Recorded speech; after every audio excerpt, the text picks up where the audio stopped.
Hi, my name's Sherry. Welcome to this webinar. I am with Operation Read. I have been involved in curriculum and instruction, and I'm currently in my master's program for curriculum and instruction. I have a passion for dyslexia and for teaching kids to read, and today we're just going to go over a few basics about what dyslexia is. I'll share my screen.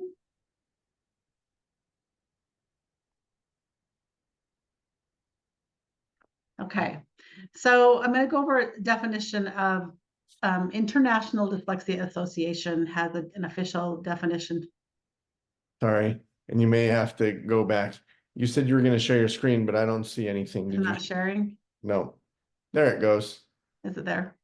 No, yes, now it's there. Okay, so start over with that Okay. just on this screen sharing part. Okay.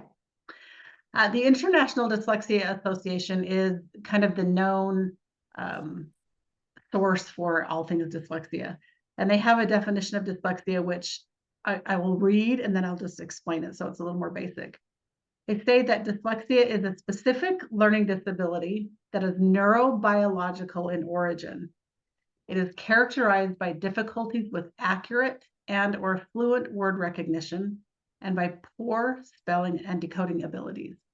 These difficulties typically result from a deficit in the phonological component of language that is often unexpected in relation to other cognitive abilities and the provision of effective classroom instruction. Secondary consequences may include problems in reading comprehension and reduced reading experience that can impede growth of vocabulary and background knowledge. Just going to tear that apart just a little bit so it makes more sense.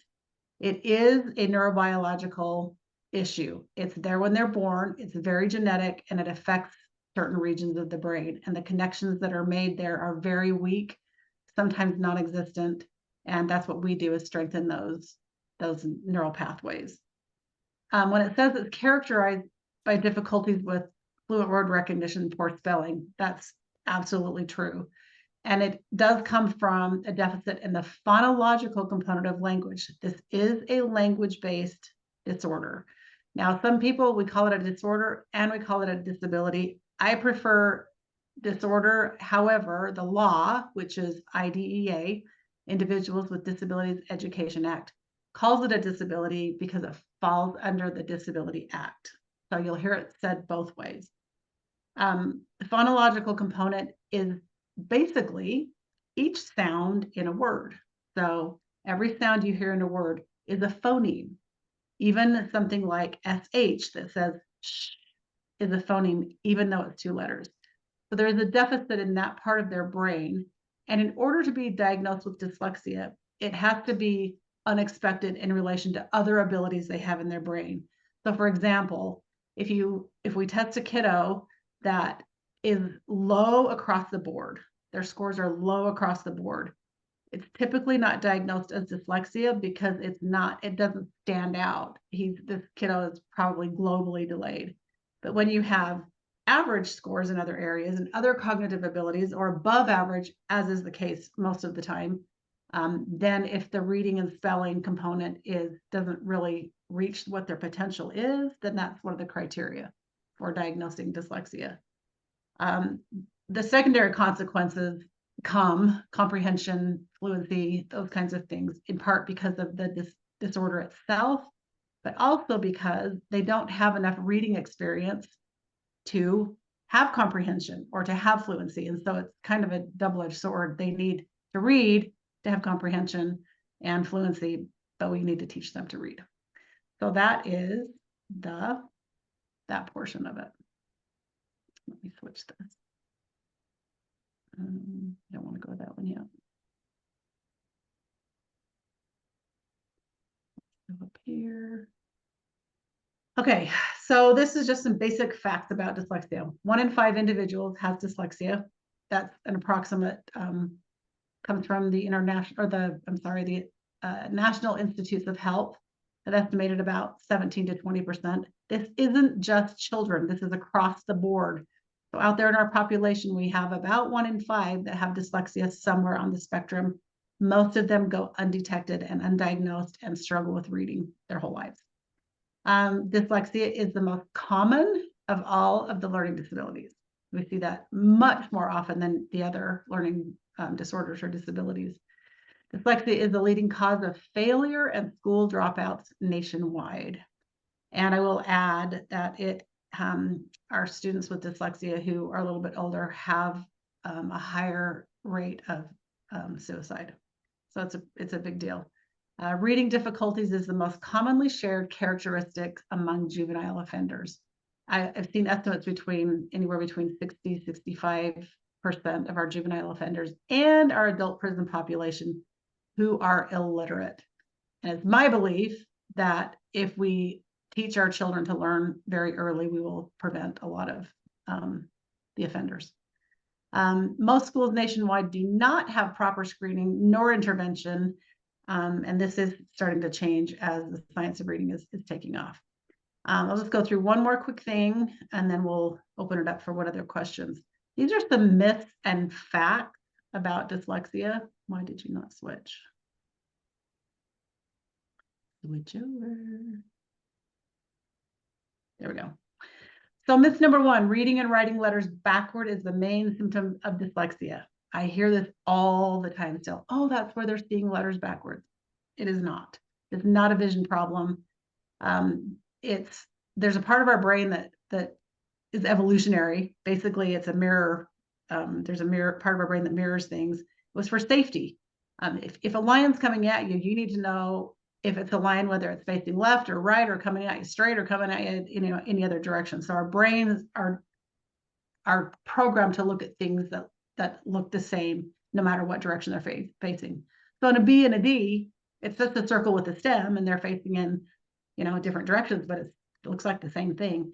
So sometimes individuals, and not just dyslexia, have a hard time translating that now into, I've got to look at something specifically like the way the letter is facing, and that's how it, that gives it its name and its sound. It also happens with numbers. So it's across the board with very common for kiddos to reverse their letters and numbers until about age 7. If they're getting 7, a little bit above 7, then it's time to evaluate and see if there's something else going on, but it is not a vision problem. Smart people can't have a learning disability. Quite the opposite. Most of our students with dyslexia and adults with dyslexia, and you can look up all kinds of adults with dyslexia, are very smart, very intelligent. And this is just sort of one weakness that shows up in that whole thing. So there's no correlation between intelligence and learning disabilities and the components that go with it. There's no correlation. Dyslexia doesn't show up until elementary school as a myth. That's not true. You can see signs in preschoolers, and in a later webinar, we will go through the signs in different ages and stages. Late talkers and difficulty rhyming are 2 examples that we can see in preschoolers. There are a few others. People with dyslexia just need to try harder and read more. I still hear this one as well. Parents are told they just need to read more, or you need to read more with them, or they're not trying hard enough. They're just giving up. Well, they're giving up because they don't know how to decode the words. So when you're giving something they're not able to do, then they're going to give up. They can't try harder. Trying harder and reading more doesn't help. They need to learn to decode. Dyslexia, vision problem, we talked about that. Some have vision problems, but it's not related to dyslexia. Dyslexia is caused by not being read to at home. Poor parents get so much guilt already. Not the case. Fantastic for parents to read to their kids because it helps with vocabulary, it helps them love stories, helps them with comprehension, but it does not teach a child to read. And then one of the other myths is dyslexia can be cured with XYZ training. I've seen all kinds of things, brain balance, vision training, different methods that are out there that cost parents a whole lot of money to do, and none of them are evidence-based. The only thing that is evidence-based is structured literacy, which we'll talk about later. One last quick thing. This is Sally Shaywitz. She's one of my favorite researchers in the world of dyslexia. And she says that dyslexia is just a weakness in a sea of strength. So she calls this her sea of strength model. So see the decoding in the middle is just the dyslexia part of it. These are all of their strengths. They have these fantastic strengths, and we have a lot of really great entrepreneurs, architects, engineers, movie writers, actors, musicians, really successful business owners that are dyslexic. And it sort of pushes them to do that because they hate school. So they usually find vocations where they don't need a lot of education.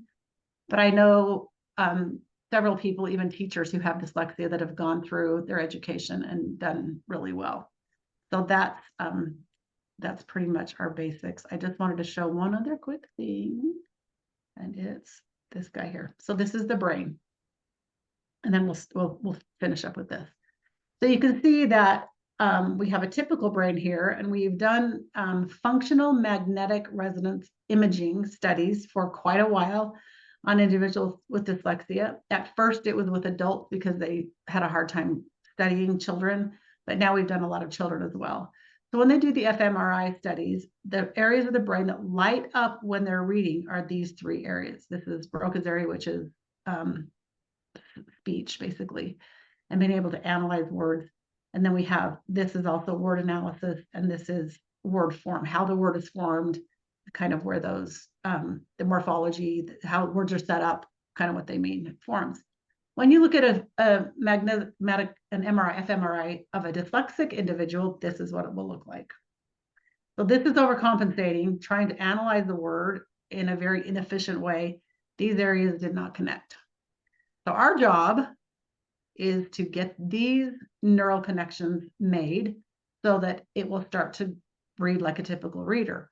Once kids have had, or adults, I've also taught adults to read, once they have intense intervention for a period of time, they do another fMRI and the brain looks like a typical reader. So it's not just a Band-Aid, it's literally changing the neural pathways in their brain that they were not born with. Okay. Any questions? Awesome, that's great. You mentioned something, you said that things are changing. Diagnosis and interventions are improving and changing as the science of reading progresses. Can you tell us a little bit, what is the science of reading? Yes. So the science of reading is a body of research that we've been researching for decades, actually. And we've have a lot of researchers that have looked at how the brain learns to read. And when we look at that, and especially in connection with struggling readers, and it's not just dyslexia. If we look at reports across the country, we have about 60 to 65% of our kids not reading at a proficient level, and they're not all dyslexic. So they're looking at all readers in science of reading. What they found is that we know how the brain learns to read, and that is through structured literacy. And all of the documentation that I have been looking at supports that. So science of reading is just taking this gigantic body of research and really analyzing it to see how the brain learns to read. What we know is all brains will learn to read if taught with this approach, the structured literacy approach, rather than the whole language we did, and now the balanced literacy that they're doing and different methods. So the science of reading has just really taken traction in the last 2 or 3 years, and it is really focused on getting educators to utilize what we know in science of how the brain learns to read and teach all students this way. But it's critical with students with dyslexia because they don't learn to read the way a typical reader would do. So there have been states that have passed laws that have required schools to do certain things as far as dyslexia. For example, in the state of Utah, 2 years ago, I believe it was, a law was passed that all teachers in the state of Utah, K through 3, must take what is called LETRS, LETRS training. And it's pretty intense training, pretty costly for the districts, but they're required to. So now all of our teachers know what reading struggles are, what causes them, and what is effective for them. So we're making strides there. The problem with it is that now they know. I have a daughter who's a school teacher in Davis School District, and I asked her, I said, now you've done this training, what's changing in the school environment? Are we changing how we're teaching to read? And the answer is not yet. So it's a lot of progress that still needs to be made, but we're making little baby steps. I know more special education in school districts and statewide, hopefully, are getting more evidence-based instruction within special education, because that's been a huge issue with teaching these children to read, which is why we still need private tutors. They're still not getting the evidence-based instruction that they need in school. If they do have it, oftentimes the teachers aren't trained well enough and it's not followed with fidelity. And if they're teaching small group, it's really difficult because you can't differentiate instruction for an individual student. So they're still lagging, they're still struggling. That's why we still see them coming to tutoring. But the science of reading is, this movement is really trying to make changes that way. If you look at the law actually states that schools are required by law to have evidence-based instruction in their special education programs. A lot of schools think they have evidence-based instruction, but they don't. So we're getting there. There is progress being made. It's just slow. Cost money, lots of new training, resistance to a lot of things. So that's what that involves. Well, thank you. Anybody else have any questions on this topic? No? Okay. All right. Well, we'll talk a lot more, like you said, in the future about structured literacy, about whole language or balanced reading, these different approaches that the school systems have used for the last few decades, how and why they became so big and popular despite not being evidence-based, despite even evidence to the contrary that they were harmful, that's been around since the 90s, and how these programs have still continued to this day to be major parts of the public school system. It's so critical that we as parents know and understand what's happened here, because there's a reason why such a high percentage of these kids are struggling in school to learn to read. And it's, you said 1 in 5 kids is dyslexic. And so that accounts for, like you said, 17, 20% of the kids. But it's a fact that now in the nation, over 60% of kids are behind in reading and are starving and desperate for a structured literacy methodology and approach to teaching reading. And this whole reading and balanced reading and 3 cueing system that's been popular world over has really harmed kids' ability to read. And if you think about it, like, it's not only dyslexic kids whose brains are literally changing. When children learn to read, their brains are literally developing and literally changing. Neural pathways are growing and brain matter is growing, and literally their IQ is affected, and they become more and more able to learn and therefore succeed in life. So it is the most important fundamental skill that we can give these kids. And reading is hard for any kid. Reading does not come natural. It takes time, it takes effort, it takes hard work, and somebody's got to teach them. It doesn't just happen like talking does. Somebody has to teach them how to read. And so thank you, Sherry, for what you're doing. We're very excited about what we're working on here as one of the many proponents and solutions in the structured literacy world. And so thank you for sharing that today. And we hope that everybody out there, will join us next week as we continue this discussion. So having said that, now we'll cut off the training video right there, the recording.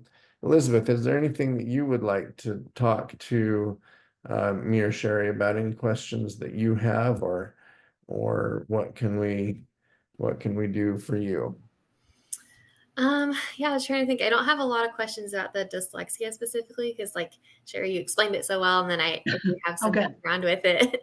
But I guess what I was wondering, like, so obviously this is being marketed to families with kids struggling with dyslexia, but it sounds like it could really help like any type of reader, right? Like yes. anybody could benefit from this, like any kid that's maybe delayed with their reading like level and skills. Okay.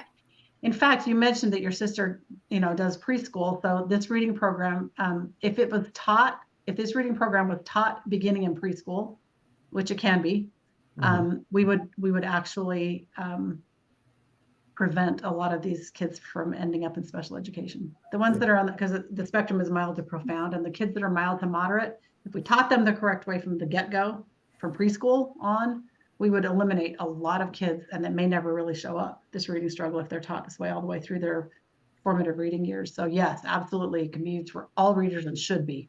Yeah. Evidence has clearly shown that it should be used for all readers, not even just struggling readers. Well, and if it was started on a kindergarten level, for the struggling readers, it takes about 3 to 4 years to become proficient readers. But if you look at that, in school, we talk about 2 phases of education: learning to read and reading to learn. And by 3rd grade, they're learning to read. And by 4th grade, or maybe 3rd grade, they transition to where now they're reading in order to learn. And so most of these, even the struggling readers, would be on track to be able to do that by 3rd grade if we just started everybody on the same curriculum. Now, having said that, the kids whose brains are hardwired to learn to read easier, they could go at a faster pace on a faster track. And so maybe you have 2 different tracks in your class. You have the 80% of the kids who are learning quicker and they can progress quicker, and maybe it only takes them a year or 2 to go through all of the curriculum. But the struggling readers would still be making quick enough progress that they won't be falling behind in school, And there are ways to pull out our struggling readers from the get-go. We can just, there's screenings that the schools already have in place that they already do, but they don't go any deeper. So when they're doing a Dibble score and that kiddo is below level in his Dibble's reading score, there's another step they can take to dig deeper into the reading portion of it. Most schools do not do that. If they did that early screening, early intervention should be a motto for dyslexia worldwide. Yeah. Yeah. And yeah, I think it would have a direct impact and correlation to the number of juvenile delinquents. Oh, 100%. And high school dropouts. It would drastically change. Yeah, I think the statistic in the prison system, something like 70% of those inmates are functionally illiterate. And so, yeah, huge impact. So, well, and the sad part of it is that a lot of these kids, and I've asked my daughter who has her degree in early childhood education and my daughter-in-law who teaches, I said, what happens when they hit 5th or 6th grade and they still can't read?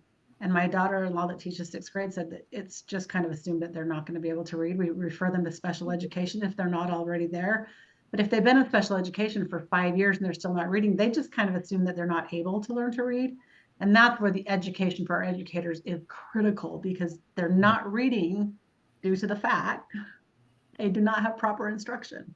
And that breaks my heart. When I get a kiddo that I'm tutoring that's in 8th grade who has no self-esteem, has anxiety and depression through the roof, thinks they're dumb, hates school, hates life, it breaks my heart because they have been undetected for that long. And I get hold of these kids and they're reading at grade level in a couple of years. So. Yeah, these kids are not failing. We are failing them. Our public school system. 100%. And it's not the teacher's fault, because they are good, well-meaning, well-intentioned people that love these kids and love to teach, but they just have not been taught. They've been taught that this approach to read is how kids learn how to read, and it's not. This, again, they're functioning mostly from a whole reading, balanced reading approach, and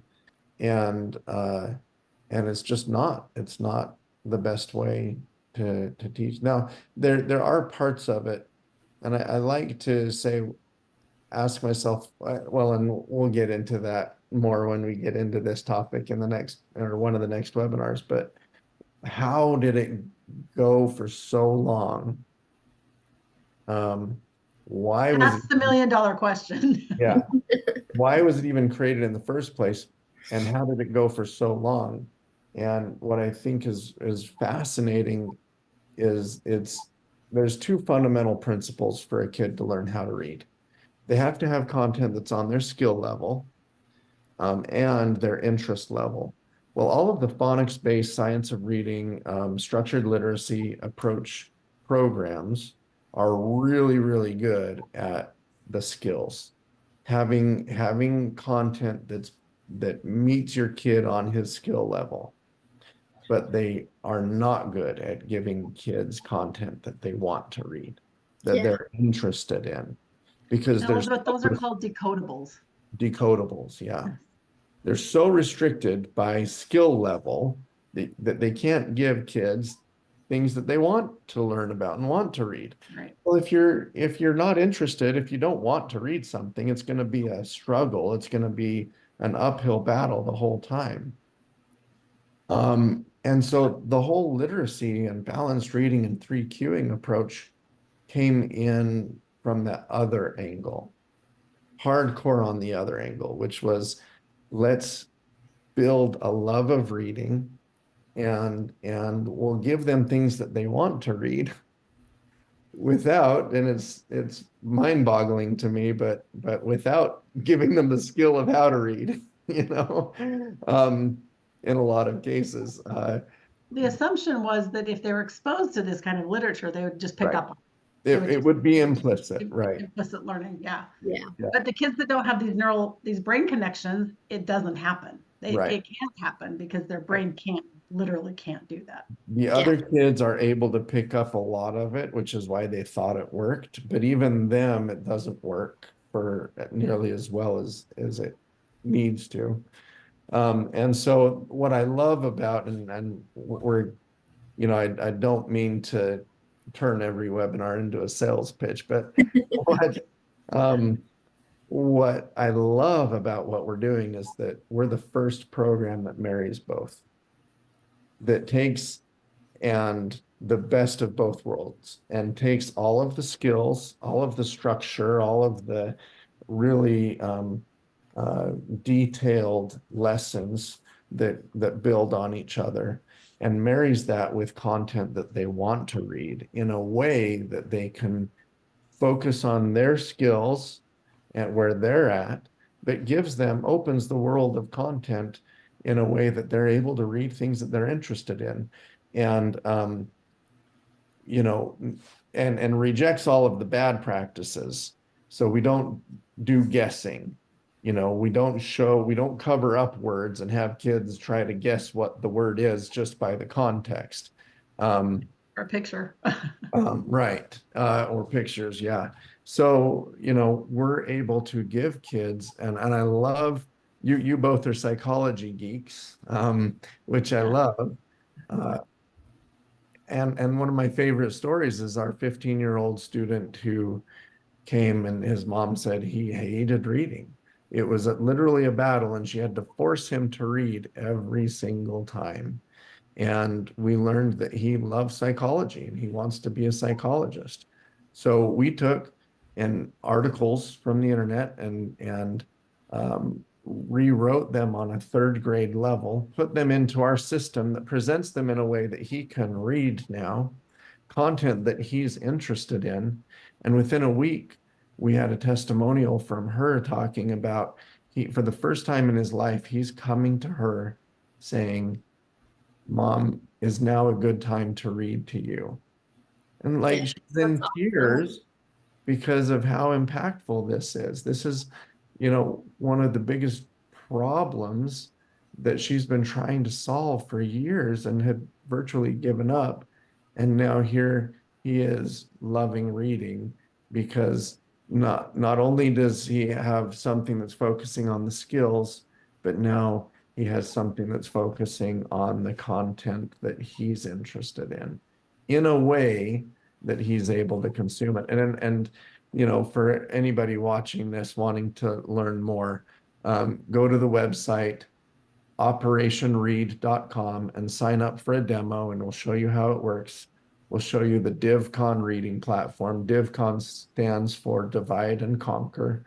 And you know, we're happy to show you a demo and help you with your kids too. So I just wanted to read this one quote, if that's okay, Philip. absolutely. This is another quote from Sally Shaywitz, and this connects with what you're talking about, Philip, because these successes that these kids have are so critical that they have them.